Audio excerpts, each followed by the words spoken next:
unions and campus democracy, empowering voices or fueling divisions. Student unions have long been seen as the lifeblood of campus democracy. They represent our interests, advocate for our rights, and serve as a platform for voicing our concerns.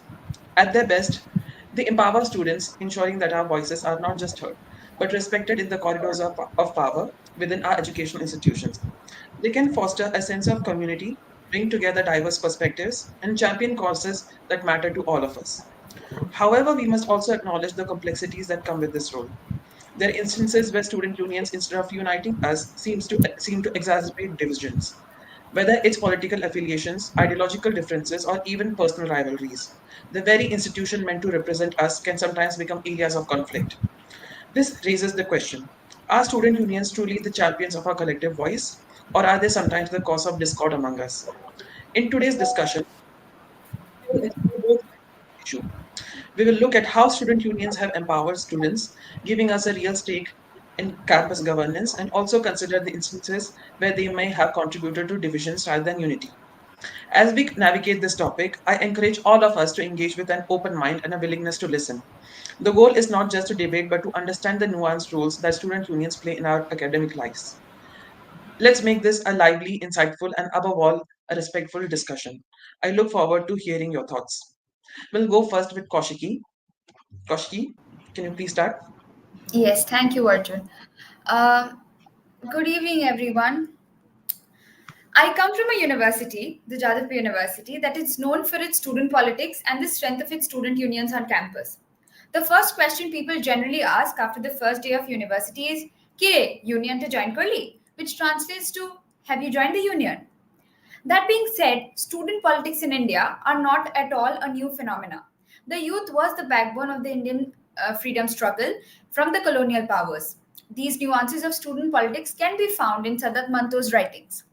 Now, coming to the two questions whether student unions and campus democracy are empowering voices or fueling divisions, I will give you an example on how student unions and campus democracy are the empowering voices, not just in India but all over the world.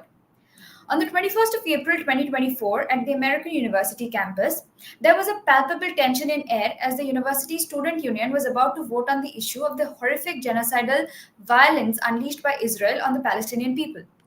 The resolution called for supporting the Palestinian civil society's call for boycott, divestment, and sanctions, the BDS, against Israel, which in practice meant severing ties between the American University and the Israeli institutions. Since October 7, 2023, the American University campus had witnessed a number of protests by both the pro Palestinian and the pro Israeli groups, with each side accusing the other of being aligned with violence, regressive forces in West Asia.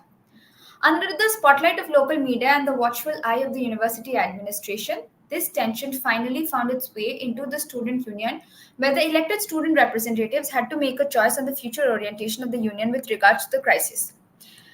In front of a packed audience, student leaders debated the controversial issue of settler colonialism, US imperialism, anti Semitism, and Islamophobia, and the efficacy of the entire boycott, divestment, and sanctions. After over an hour of intense debate, the motion was put to vote. 21 students voted in favor of the resolution, 2 voted against it, and 2 students abstained. The response of the administration was hysterical as expected. Within an hour, the president of the university sent out emails refusing to accept the verdict of the student body. It is in this impasse that triggered the pro Palestinian encampments on university campuses across the US and beyond, where students were taking a bold stand against the genocide in the midst of intense media hostility and severe repercussions from the administration. As Macklemore in Hins Hall wrote, if the West was pretending that you didn't exist, you would want the world to stand up, and the students finally did. This is one of the many examples of how student unions are empowering voices that act as pressure groups that keep the administration in check and add value to the democratic setup. Now, coming to the feeling of differences question, then I have one thing to say. That is, if we all agree to everything that being said and done without another disagreeing, then it's authoritarianism. Thank you. Thank you, Koshiki, for raising important points from American student politics that also hold true to many aspects of Indian politics, student politics as well. Next up, we have Arya. Arya, would you like Uh, to go next? yeah, thank you, Arjun. Am I audible? Yes, Arya, you are audible.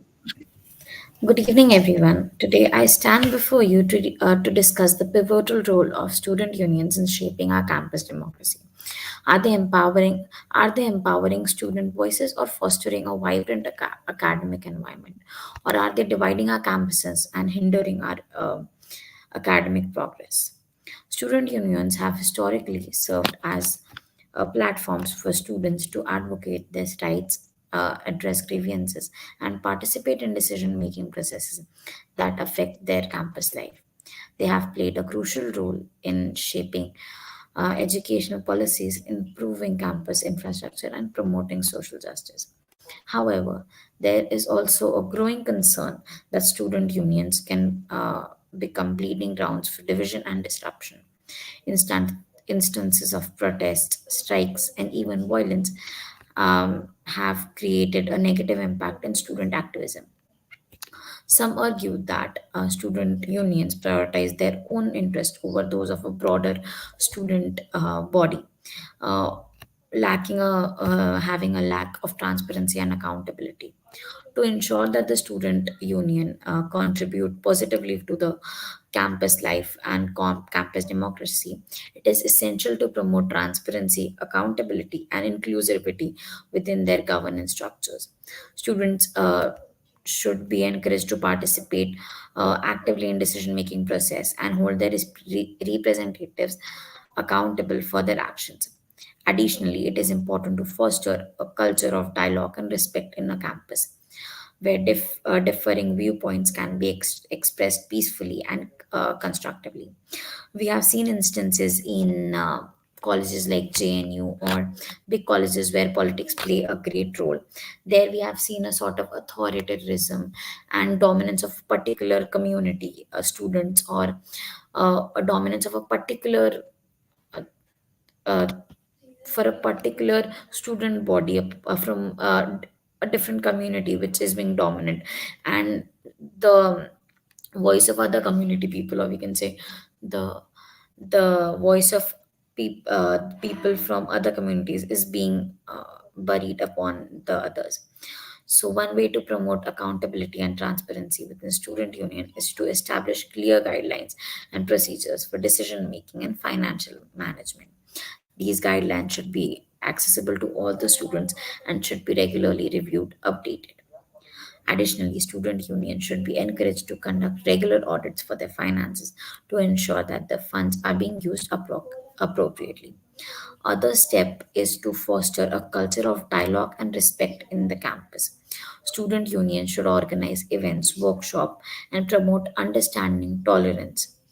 Additionally, it's really important. I think nowadays the impact of student union in getting justice, like the case we are seeing in Bengal, it is very important so that the student union, the people participating in the student unions, the girls specifically participating in the student union, have a safe space to give their opinions, to express their opinions without any fear of judgment or any sort of danger to their life. Furthermore, student unions should strive to be inclusive and representative, as I gave you an example of JNU, or we can say Banaras University. Finally, it is important to recognize that student unions are really important, and they do have problems, they do face challenges and mistakes. But yeah, there are, as I recommended many things, there are chances of improvement when it comes to working and the ruling of the student union. In conclusion, student unions have a potential to be a powerful forces for positive changes on our campuses by empowering students' voices, advocating for their rights, and promoting a culture of engagement. They can contribute to a more vibrant and democratic academic environment. However, it is essential to address the challenges and potential pitfalls associated with student unions to ensure that they are used for constructive purposes. By promoting transparency, dialogue, we can harness the power of student unions to create a more equitable and a just and a safe campus community. Thank you. Thank you, Arya, for highlighting important values like tolerance, acceptance, and mutual respect in our student politics. Next up, we have Vaishnavi. Thank you. Good evening, everyone. Um, the role of university is to be a bridge between the life we led as children under our parents' protective care and the real world. Thus, to fulfill the role of introducing students to the political world, student unions are necessary. And as a pressure group, they're a vital pillar of democracy. I'd like to make my point by sharing a personal experience. A couple of months back, there was an inside joke in our college that got posted on Instagram and Twitter, and got strong reactions from far right activists. The next day, a mob of far right protesters gathered outside our college gates and posed a serious threat to the students on campus. Luckily, our institute is small and we have easy access to the administration, and we could express our concerns to them. However, at the time, we were all so confused and disorganized. Like, yes, we wanted to protect the students involved in the inside joke because it was quite harmless and got blown out of proportion for no reason. This happened because a few students on campus had links to an extremely active and well established organization, and we had nothing. I think this incident highlights the dichotomy of student unions pretty well. Potential dichotomy of student unions pretty well. Yes, a student union is necessary to protect the rights of students, especially in a world where the higher ups abuse their power like it's their God given right. However, students are also independent beings with ideas of their own. It's easy to get swept up in political narratives and miss the point altogether. So I think, like everything, there has to be a balance. There should not be a complete ban on unions, as their importance has been proved over and over again. Unions have to be autonomous democratic institutions. They need to have clearly defined objectives and processes that respect diverse opinions. We can turn this into an opportunity and teach students to resolve their dispute through conversation, build leadership and camaraderie among the students. Thank you. Thank you, Vaishnavi, for sharing that very important anecdote, highlighting how student unions are very important for student protection in the campuses as well. Next up, Sonu, would you like to go?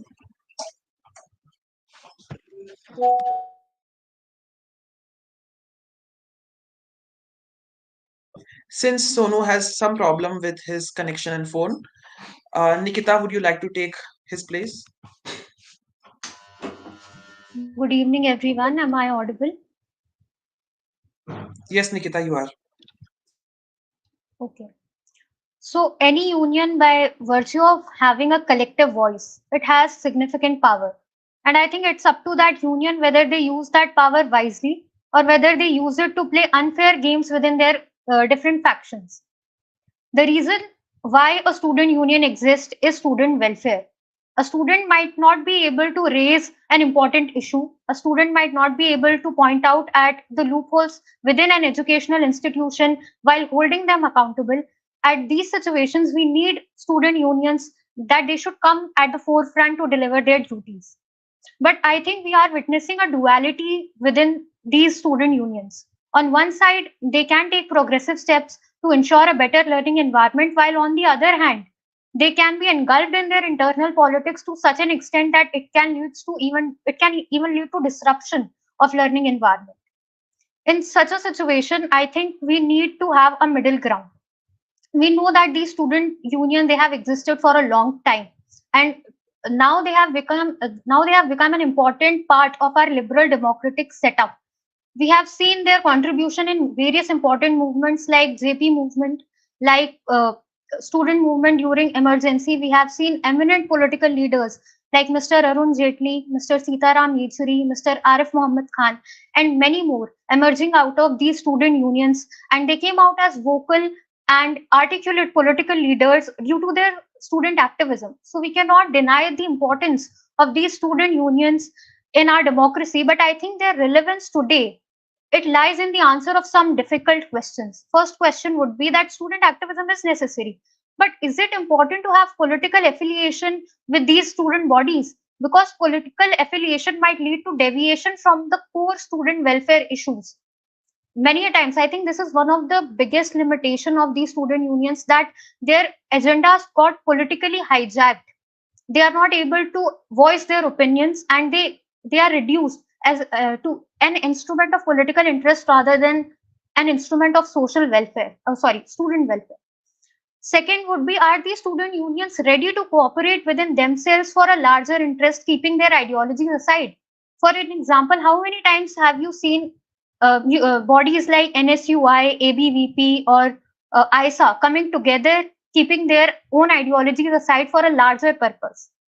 Let's say out of 10 issues which they raise, how many of them are actually related to students and how many of them are politically motivated? And what is their method of operation? Do they believe in cooperation with the authorities to bring out the necessary positive change in the educational institution, or do they believe in being visible rather than being helpful?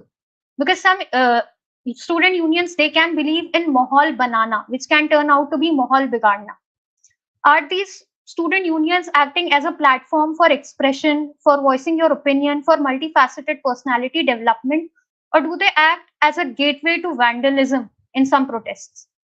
I am not going to answer any of these questions. I am leaving it to your own analysis, but I would definitely answer one question, which is what is an ideal situation in this case? I think the ideal scenario involves a just democratically elected student body which focuses on student welfare, which collaborates with the administrative unit of the educational institution with progressive initiatives to bring out the necessary change in that particular educational institute. And if that institute takes students for granted, it is capable of a peaceful protest. In all of this, one thing is common, which is unity. It is that thread which holds everyone together, irrespective of their personal biases. But I think this ideal, we are not anywhere near to this ideal situation. In today's days, we see that in many cases, some unions, they take progressive steps, but while in other cases, we see how internal politics leads to factions, which is a threat to the unity. When we talk about student union and then we have to deal with factions, I think this is a paradox. At the end, I would like to say that whether a student union unites or divides us, the answer lies in the introspective analysis of the issues which we are raising here. So at the end, I would like to thank you all for being patient listeners. Thank you. Thank you, Nikita, for raising the very important point that student politics in India has become almost about mirroring national politics, the politics of national parties, instead of focusing on student based issues that they face in educational institutions. Next up, Mohit, you can go next. Uh, Hi everyone, am I audible? Yes, Mohit, Am I you're audible? audible.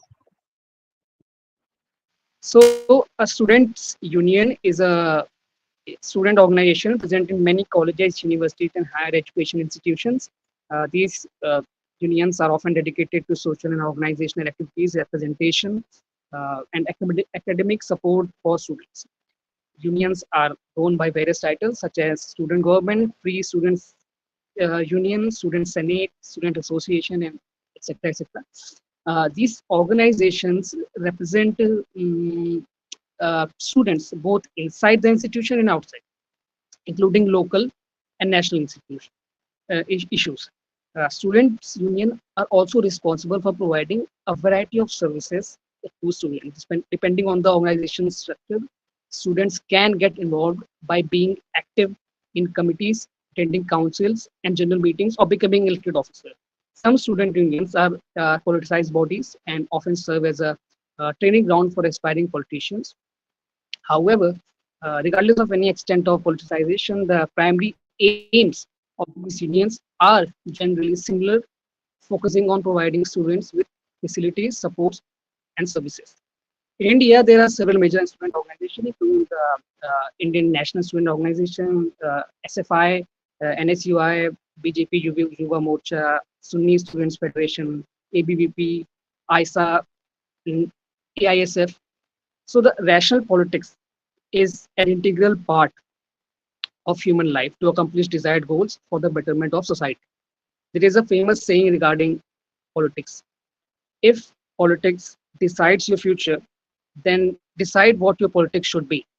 It is clear that politics determine the fate of people in democratic societies everywhere, including India, where it is a tool for securing the due entitlements of citizens. Therefore, politics becomes an inseparable part of any community striving for a life of dignity and higher standards of living.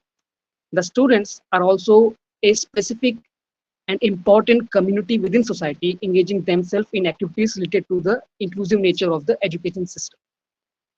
Like other social movements, students' movement in India have emerged at critical junctures in response to challenges faced by them and by societies at large. These movements can be broadly divided into three periods: the pre independence period, the post independence period, and the 21st century. The pre independence period, various important struggles for freedom were led by the student community. The Swadeshi movement, 1905, gave students a revolutionary outlook and called for the boycott of colleges and British goods, encouraging them to engage in active politics.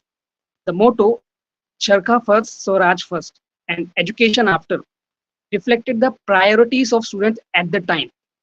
The All India College Student Conference held in Nagpur in 1920 as part of the first non-cooperation movement passed a resolution calling for the boycott of British schools and colleges and other institutions. In 1930, the second non-cooperation movement also saw significant student involvement, with students leading processions, organizing agitations, and participating in marches. The Quit India movement, 1942, marked a period of extensive political agitation by students who successfully shut down most schools and colleges and played critical roles in the freedom movement. The post-independence period. So, in the post-independence period, the perspective and ideas within the leadership of student movement changed significantly. However, students continue to respond to critical issues of each period, actively participating in movements like anti-emergency movement, Mandal agitation, and Naxalite movement. The Naxalite movement, particularly in states like West Bengal, Kerala, Andhra Pradesh, and Bihar, drew many students into struggle against landlordism, feudal exploitation, and uh, the social humiliation of marginalized communities. The Chepco movement encouraged students to organize educational padayatras, foot marches to villages, becoming an important means of mass education. The Dalit movement also saw significant student involvement. The Republic Yuvak Sangathan in 1961 was the first Dalit movement in Indian history formed to fight casteism and provide the protection to SCs, scheduled castes. The All India Scheduled Caste Student Federation, founded by Dr. B.R. Ambedkar, aimed to combat caste atrocities and promote equality. The Vidarbha Republican Student Federation, VRSF, formed later, became actively involved in colleges and university elections, rallies, and protests against social discrimination. Now, the anti-Mandal and anti-Mandal student agitation. In 1990, the VP Singh government declared in the upper house its intent to implement Mandal Commission report. This led to well-organized student education across the country, particularly in Delhi and Rajasthan. Students from St. Stephen's College and Delhi School of Economics and other institutions led protests, boycotted classes, and demanded their reservations be based on the economic condition rather than caste. Uh, Student movements in 21st century witnessed several notable incidents involving significant student participation, such as the anti-corruption movement led by the Anna Hazare. The protests following the horrific gang rape, the Delhi gang rape in 2012, and the case of Rohit Vemula's suicide at the Hyderabad Central University, and the controversies at the JNU involving, allegedly anti-national slogans and the arrest of Kanhaiya Kumar. These movements mobilized a broad section of society to press for social change. However, the nature and character of these movements differ greatly from the pre-independence and emergency period in both numbers and dedication. Nowadays, student politics had acquired a larger platform, often being used to protest against government policies. In many Indian states, most student unions are politicized, and student groups are sponsored by colleges or universities, with election held under university administration's sponsorship and supervision, except in the case of JNU, where the entire selection process is managed by the student community itself. The depoliticization of Indian campuses has been facilitated by the semester examinations, which increases the burden on students without providing significant additional knowledge compared to the previous system.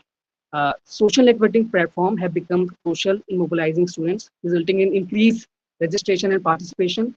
However, the interest of the student community has shifted from political engagement to culture and social activities and hostel nights, and without addressing and fresher parties, and without addressing the issues of national importance.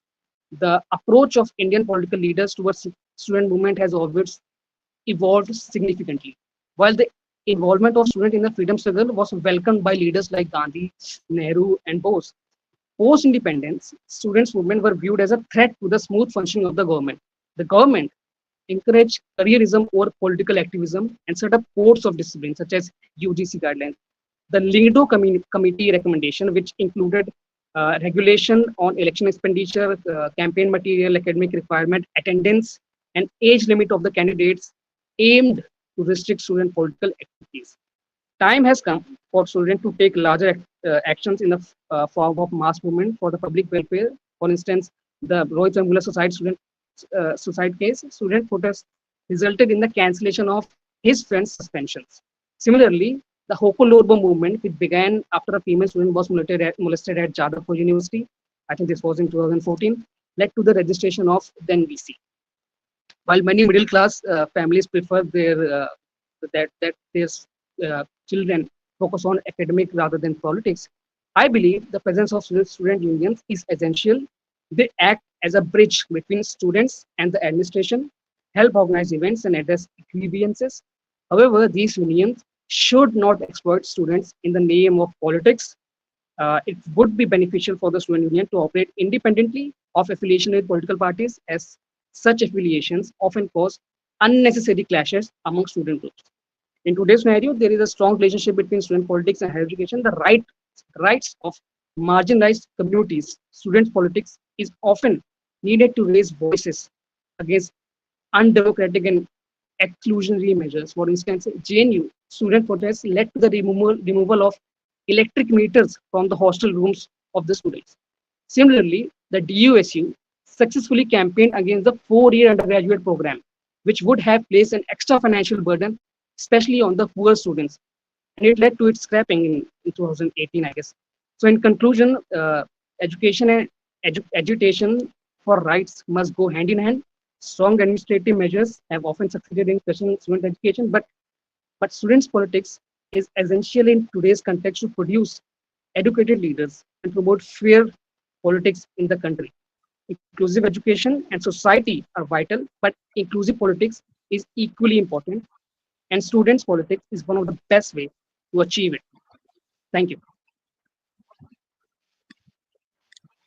Thank you, Mohit, for highlighting the often ignored significant achievement of student politics in India, that is freedom and independence from repression. Next speaker is Arya.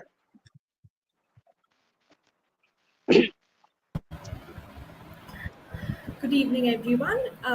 Just as now Mohit highlighted in detail the historical analysis of the role of Indian students in politics, which goes back to freedom struggle. After independence as well, the activism has continued, and the colleges and student unions have become the breeding grounds for various movements throughout India. Student unions have acted as representative bodies holding university management and the government accountable for and voicing the concerns of the students. They also have helped students get familiarized with political participation and have acted as a platform for molding future political leaders. We can see that there are again a galaxy of leaders who have emerged from student union politics. One of my personal experiences where I have experienced a positive outlook of the student council initiative was during the pandemic when I got admitted into Delhi University for my graduation studies, where they had set up helplines and have distributed relief packs as well, and they have very efficiently organized the whole admission process and made it into a smooth transition. While initially they are intended to be the platforms for student representation and advocacy, there have been numerous disadvantages, which include the prevalence of violence and corruption, internal conflict, and political interference. One of the most significant disadvantages of student union is their association with violence and corruption. For instance, incidents such as the attack in January 2020 at JNU, where masked assailants injured over 30 students and teachers, highlight the violent confrontations that can occur within the university setting. This event was exaggerated by conflicting political ideologies between the student groups, leading to accusations that the ruling party was aiming to suppress the dissent on campuses. Often, the student union often suffer from internal conflicts driven by differing political affiliations and agendas. These disputes can lead to factions, and also, there is political manipulation that often turns student politics into a battleground for ideological supremacy rather than a platform that is focused on student welfare. And often there is also cases where we have seen interference in the academic environment. Yet a complete ban isn't a comprehensive solution. True education should mean building up of an holistic participation and development of a student. So, to increase the efficiency of these student unions, we can develop initiatives that aim at engaging students from marginalized backgrounds, establishing committees within unions that are focused on promoting diversity and inclusion, ensuring that the election process for student union is based on merit rather than political connections, and they emphasize competencies which is needed for leadership roles.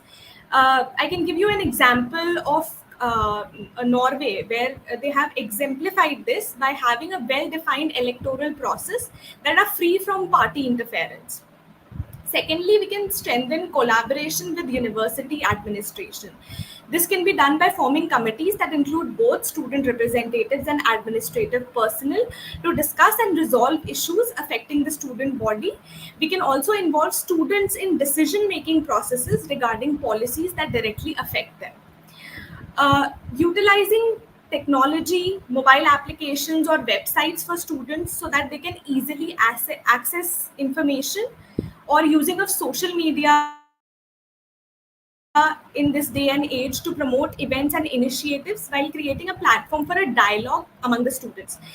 We have seen this example in many student unions in Europe, especially those in UK, that emphasize advocacy for educational quality and inclusion in governance. They promote a transparent decision making and engage students actively in institutional governance as well.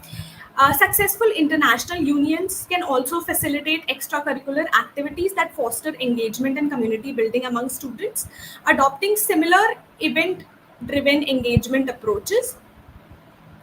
Uh, Thirdly, from the side of policy making and from the government, we can establish a national policy framework that supports the student union activities and outlines their guidelines to enhance student representation in important decision making process. Implementing these programs will focus on conflict resolution, advocacy skills, and inclusivity, developing mentorship relations similar to those in Canadian student unions, where they have experienced that individuals provide guidance to new leaders, helping them navigate the challenges without relying on political machinery for support. In conclusion, I have to say that politics ultimately permeates every part of our lives. While completely banning the student union goes against the democratic spirit of our country, we can implement these institutional mechanisms in collaboration with the management, the government, the non governmental organization to ensure a more democratic decision making and transparency. Thank you. Thank you, Arya, for providing great recommendations to streamline student politics in India.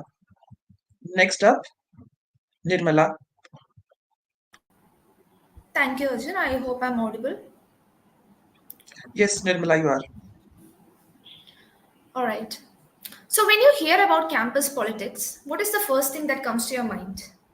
As a person coming from Kerala, where campus politics is deeply rooted in the state's broader political narrative, the first thing that came to my mind is violence. I grew up reading news reports about the brutal campus politics, about the victims of campus politics, about numerous students who lost their lives, following confrontations between rival student factions. Many critics argue that The current form of campus politics is marked by violence and partisanship, and it is detrimental to the academic environment and student safety. When campus politics and student unions lead to problems ranging from disruption of academic environment, fostering violence, polarization, and division, why do we need campus unions? Why not ban the whole thing altogether? So, good evening, everyone. Today, I would like to give you a picture of what happens in colleges and universities without student unions. Firstly, student unions act as pressure groups, influencing the decisions of the government and university managements, holding them accountable by providing a collective voice for the students. In the absence of unions, the voice of the students will not be amplified and hence not heard. A ban could result in reduced student representation in campus governance and decision making process, leading to policies and decisions that do not reflect student interests or needs. Without organized student groups to advocate for students' concerns, the administration may have more unchecked control, which could lead to less responsive and accountable governance. Many a times, we have seen political activism on the campus raise student concerns such as tuition fees or campus facilities and academic policies, leading to tangible improvements in student life. Secondly, students are the citizens of tomorrow. The absence of campus politics makes the students miss out on the practical experience of democratic processes such as elections, debates, deliberations, policy advocacy, pre- uh, preparing the students for becoming politically conscious citizens. According to the Election Commission of India, less than 40% of voters between 18 and 19 have registered for 2024 Lok Sabha elections. The biggest challenge to a democracy is ignorant citizens. The youth are the ones who have to take up nation building, and campus politics can be seen as sort of a net practice for the broader political arena. As Arya pointed out, the most recent example of the power of student unions was seen in Bangladesh. Thirdly, a holistic academic experience is built on enriching a student's education beyond classroom, and lack of campus politics leaves a dent in the academic journey of students, as they miss out on the opportunities to develop their analytical and intellectual capabilities, leadership, and organizational skills. Let it be the JNU protest in 2016, or the protests in Hyderabad in University of Hyderabad in 2015-16. Student unions have highlighted critical issues such as caste discrimination in higher education and autonomy of educational institutions and limits of free speech and academic freedom.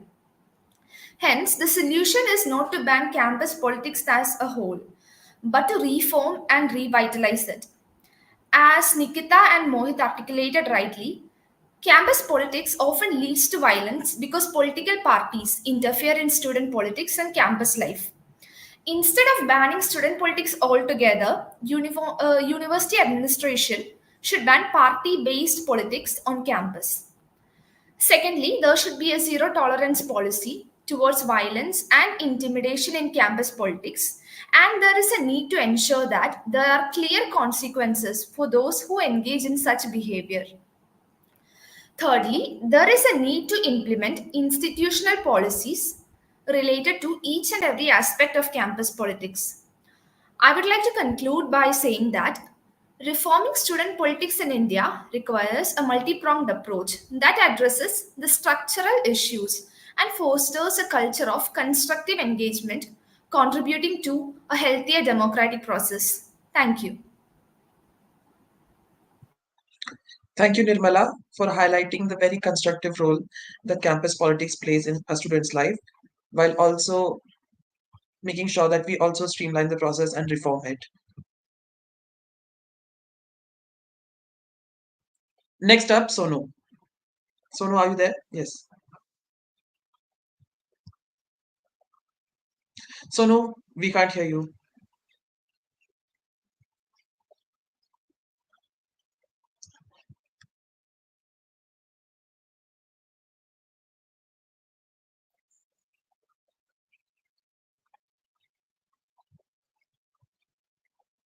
We can't hear you, Sonu. Would you like to rejoin?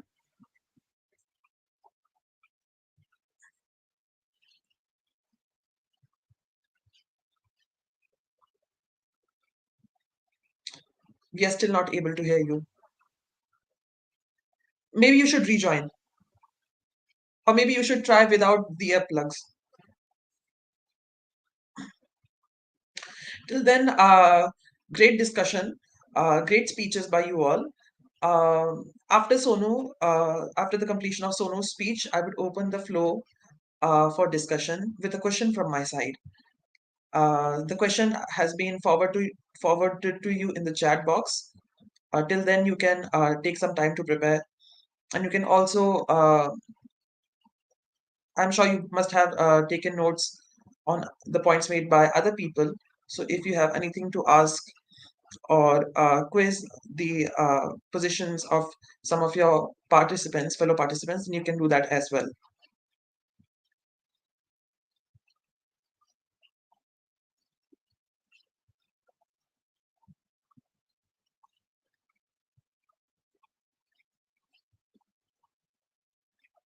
Hello. Am I audible now? Yes or no, you are audible now. Please go ahead. Sorry, everyone, for that. So, I would like to start with a question. Do student unions in India truly represent our voices, or do they sometimes become more about politics and less about us? So, this is a question that resonates deeply across all universities and educational institutions in India.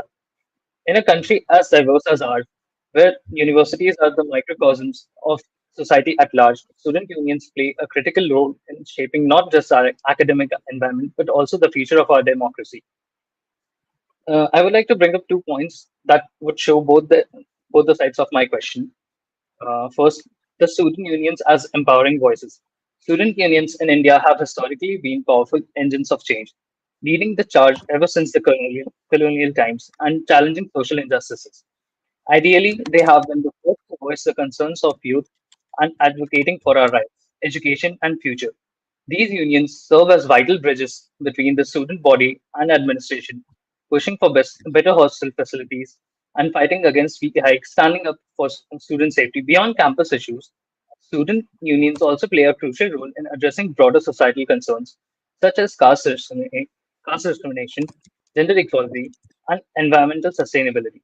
By providing a platform for discussion and debate, they empower us to think critically and demand change, not just within our campuses, but across the nation. A notable example is from Jawaharlal Nehru University Students' Union in 2015 when they led a major protest against the proposed fee hike. This movement was crucial in defending educational accessibility, particularly for students from marginalized backgrounds. JNUSU's efforts not only challenged the fee hike, but also sparked broader national discussions on social justice and inequality in education. However, there's another side to this story that we cannot ignore: the risk of fueling division. In recent years, student unions have increasingly become entangled in the web of national politics, with alignment to political parties often overshadowing their purpose and representation to students. When unions turn into battlegrounds for political ideologies, they risk alienating those who don't share their particular viewpoint, creating a polarized atmosphere that divides rather than unite. These political influences also lead to internal conflicts where different factions vie for control, and the original mission of empowering the student body gets lost in the struggle for power. As a result, important issues are neglected, and the trust students place in these unions is undermined. An example, as Mohit said, I would like to bring up the issue of the PhD student Rohit Vavela from Hyderabad. This happened after his suicide. Uh, his death sparked widespread protests and led to the significant tensions between different student groups aligned with various political parties. The situation became polarized, and with some factions blaming the administration for caste based discrimination and others defending the university's actions. This division hindered a unified movement for social justice and overshadowed the collective goals of the student body. In conclusion, the role of the Students' Union in India's educational institutions is more crucial than ever have been. They have the power to amplify our voices and advocate for our rights, but they must tread carefully to avoid becoming divisive forces. By striving for balance and inclusivity, our student unions can truly serve as a heartbeat of campus democracy, guiding us towards a brighter and more united future. I would like to ask a question to all of you. As a student from a college that has had not a lot of political affiliations or any kind of student politics during my stay at the hostels, so how is it necessary for any kind of student body elections to any kind of student body actually to be associated with a political party or a political alignment? I don't feel the need for it to be present. So why does it still exist? I still don't understand why does that exist at all. That's all from me. Thank you, everyone. Thank you, Sonu. The question is very important, and we will be answering that in the discussion segment of our show today. But before that, I want to thank all of you for participating in this very lively discussion. Your insightful points have been brought to the table on this very highly relevant issue has prompted me to consider a very practical question that lies at the heart of the debate around campus and student politics in India. Should student organizations affiliated with national politics parties like NSUI, ABVP, SFI, CYSS have a place on our campuses, or should campus politics remain independent of external political party influence?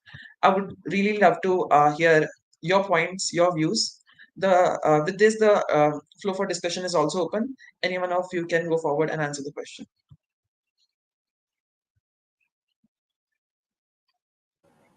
Hi. Am I audible? Sure, Nirmala.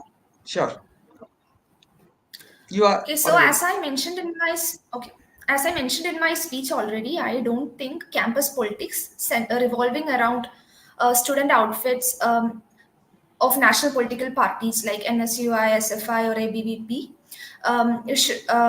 that is relevant in campus. I think um, campus politics must be free of these kind of student outfit related to national parties, particularly because it leads to more polarization and conflicts, and it can potentially foster a divisive atmosphere in the campuses. The larger political conflicts of these major parties get mirrored in the campus, often leading to brutal reaction, even loss of life. So as I mentioned, I come from Kerala, and Kerala is known for very vibrant campus politics. So I don't know if you have heard about it, but there is a college, Maharaja's College in Ernakulam. Okay, I think most of you may not have heard about it, but it is known for I've heard. their brutal. Okay, thank you. So it's known for its brutal campus politics um, between the two rival groups, SFI and KSU, and many students have lost their lives being caught up between the power struggle between these two. So, these student outfits are often seen as recruitment hubs for the major political parties, and often their ideological beliefs are forced down their throats. I would also like to add that students after after their school, they are at a very impressionable stage. So when they go to college, they are often expected to align themselves with a particular party ideology, and dissent is usually met with hostility. So rather than developing their own political views before that, the ideology of a particular party is forced upon them. So I personally think student outfits of national political party should be banned from campus. Thank you. Agree with you, Nirmala. This problem is very pertinent in Kerala and coastal Karnataka as well. As we knew, like last year, I think it was last year, when we saw the hijab issue at Udupi campuses, college campuses, which flared up. And as a half Malayali person, I know that how deadly student politics can get in Kerala. It fuels political violence. And I think it was a writer, Malayali writer only. Her name was Kamla Suraya, I think, who wrote extensively how student politics was destroying the culture of Kerala and the very diverse landscape political landscape that Kerala was at one point of time, but now it has been polarized into UDF and LDF. So their political wings have taken over campuses, and which is not a very good development for holistic development of students. Anyone else who would like to give their view? Am I audible? Yes, Nikita, you are. I think having political aspiration is not an issue. Let me explain you this issue with an example. How do you analyze efficiency of a particular organization? Any organization has a certain objective and its actions should be aligned with that objective in order to be efficient.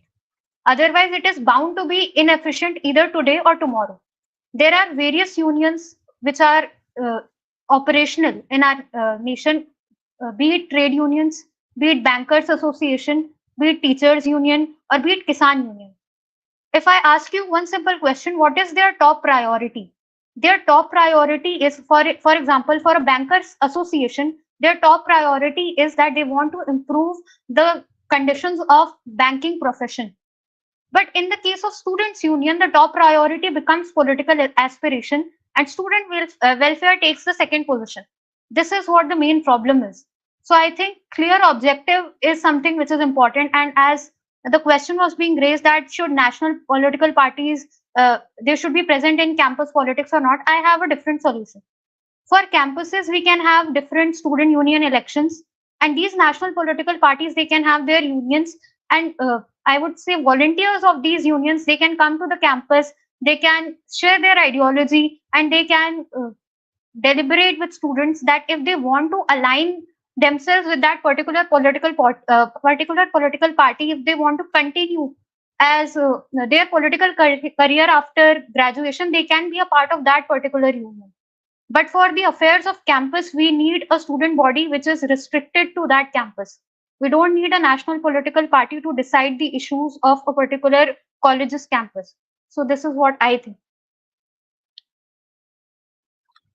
Great suggestion, Nikita.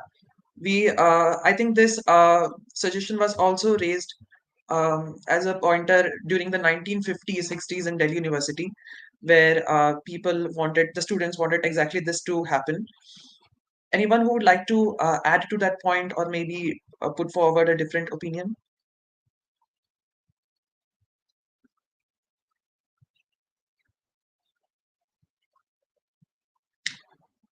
Anyone who has a question for other someone else's position? Arjun, am I audible? Yes, Kaushik, you are. Okay, so I like to put forward an anecdotal, right? So in my university, there are three faculties: arts, science, and the engineering faculty.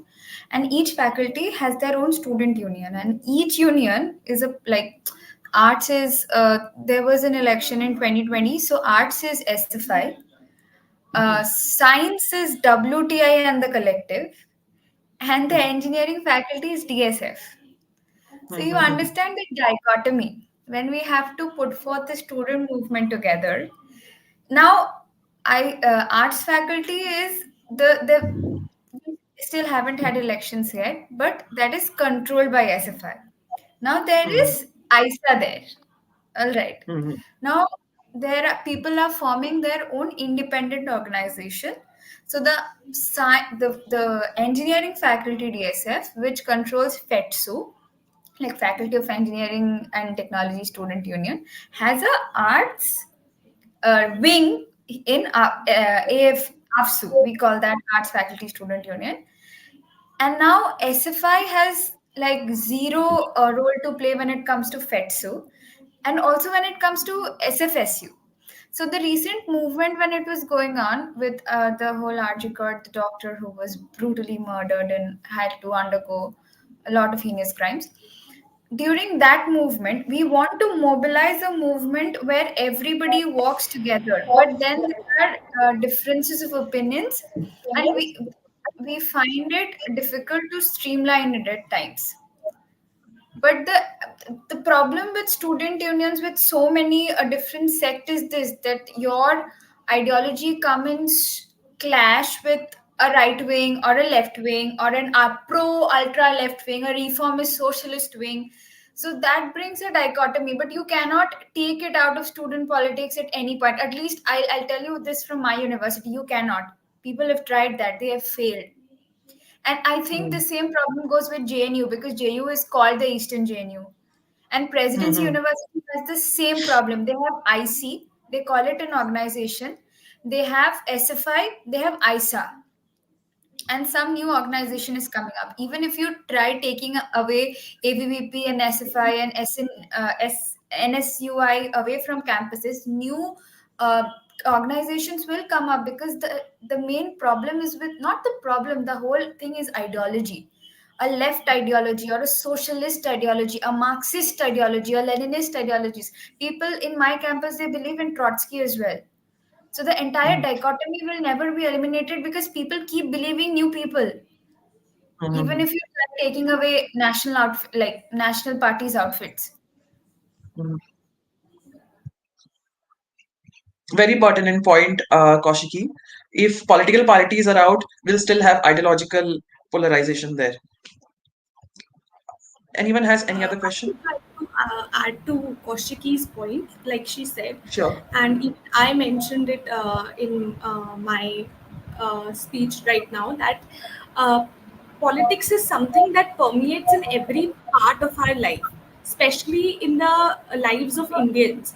We are so democratically charged and politically charged, and especially college becomes a breeding ground where we shape and form our ideological aspect, and also we try to figure it out how we, to which political association we affiliate to.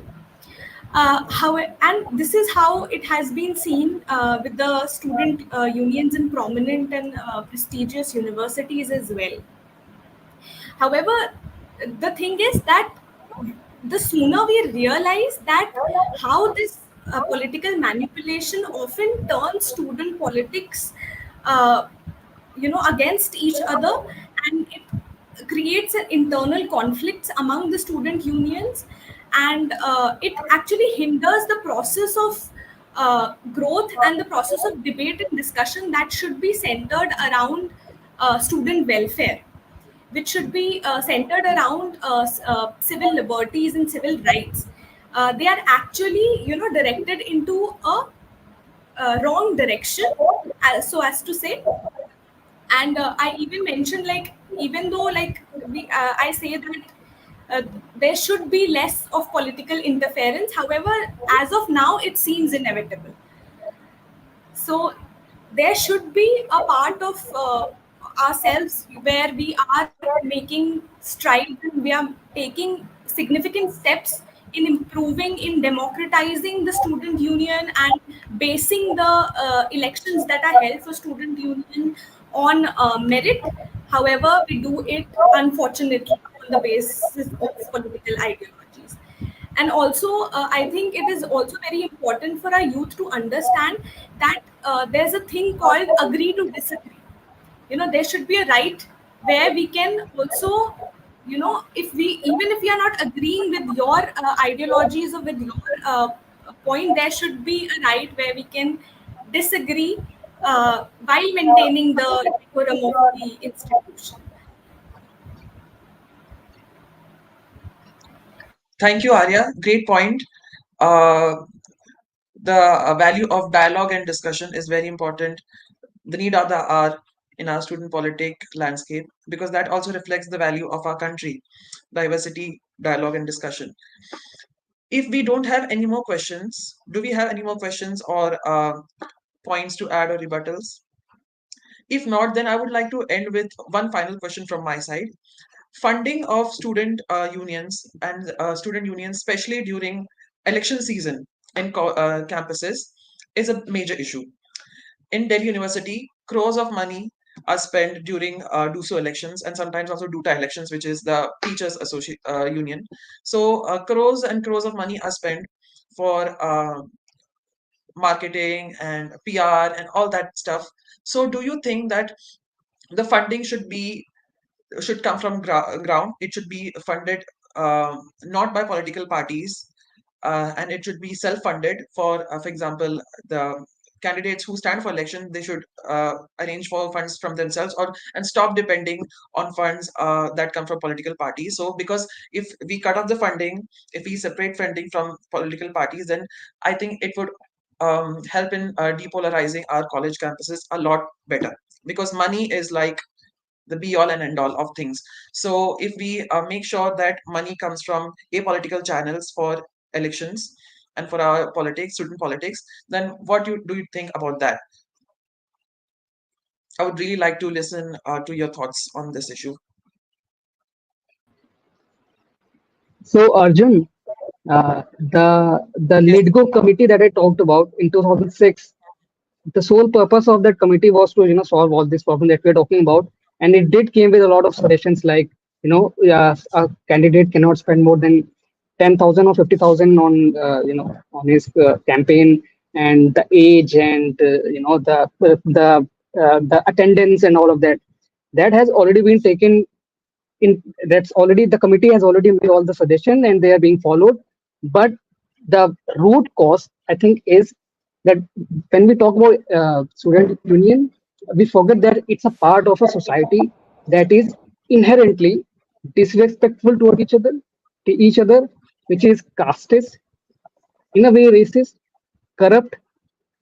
So when these are all part of you as a person, of everyone that's walking on the street, of course these are going to be the same. The problem are going to be the same when they go inside the campus. I mean, the Jat Gujar problem that we have in that region, that's what we see in DUSU elections, right? It eventually True. becomes Jat versus Gujar, doesn't it? Yes, true.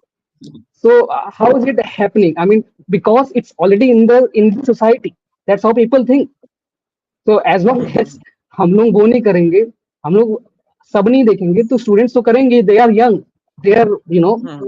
they think they can do anything. So that's what I want to say. Very true, Mohit. The Lingdo committee reports had given a lot Yeah. of suggestions on these things, but I And also also remember that also in, the election, the MP election, the MLA election, all of them, they're also like, you can spend more than 10 lakh. I mean, tell me one. hmm, I mean, there would be some like rare exceptions, but most of the politicians spend crores and crores in campaign. Only the hmm, hoardings and the ads that they put and the posters that they spread, they take more than crores. So I mean, how is it no one is following these guidelines and or anything? And the election commission has completely shut their eyes. So if the chief election commissioner can shut their eyes, then of course the student unions and the college administration can do the same. true, very true, Mohit. And I remember in 2015 or 16, there were protests in GNU as well for non-compliance with the Lingdo committee report. And yes, you also rightly mentioned the um, Jat Gujar divide in DU and GNU elections. That is a very Yeah. problematic thing as well, because that is again like the regionalization of student politics. For example, concentrated only on Haryana, issues of Haryana and Punjab, whereas students come from all over India in DU and GNU. So this regionalization of issues should also end, and it should probably be, from this discussion we can conclude that uh, student Arjun, politics I should have a only point matter. to make. Sure, Nikita. I think students are facing various crucial issues. For example, in DU, there are various colleges which lack hostel facilities. So there are students True. coming from tier 2, tier 3 cities or from underprivileged background. The first issue which they face is accommodation.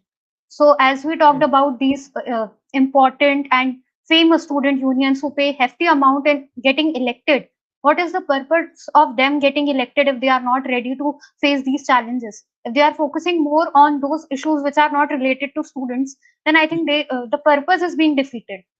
So I think it's time to ask these crucial questions, that if your objective is student welfare, then you should be aligned with that. Even if you are coming from a national political party, you are affiliated to that, then you should use that influence to cater to to cater to the demands of these students. So this is what my point would be. very true, There's Nikita. one Uh, point that I would like to add. that Sure. first of all, the student unions should be considered as a democratic right of a student, such as it is considered in many countries of Europe. And it should be considered as a very genuine platform where students are raising their concerns. And for that, as you said, that the funding is given by the political parties. So to stop that, there can be a centralized budget that can be made, where they can have a multilateral agreement with the various universities, which is for a prolonged time, and they could allocate a part of that budget for the elections of student union. Great suggestion, Arya. Maybe on a different policy Manthan session, we can discuss about all this, and also some more details of the Lingdo committee report, which I think only Mohit raised, which is a very important committee report regarding student politics in India. We should maybe also look at that maybe some other day. But overall, we can conclude that it's high time that we start uh, holding our student political bodies accountable, making sure that they raise issues that matter to all of us. Everyday bread and butter issues, like, for example, one of the issues raised by Nikita, like, for example, PG, accommodation, rental, um, fees, all these things, cleanliness, maintenance, making sure that our colleges are fit to host children, so that the benches, the fans, they are all in working conditions. Our toilets are hygienic. So these issues are probably the most important issues in a student life, and they should be at the forefront and not national political issues, which can be dealt with later. But our priority should be always the day-to-day issues that matter to our students first. Thank you so much for this discussion today. It was a very lively and insightful discussion. And thank you so much for participating. I think all of you made great points and all of you participated very well in the discussion segment. I think we can call it a success. Thank you so much for again coming with good points and suggestions, recommendations. That's it. I think it's 8:19.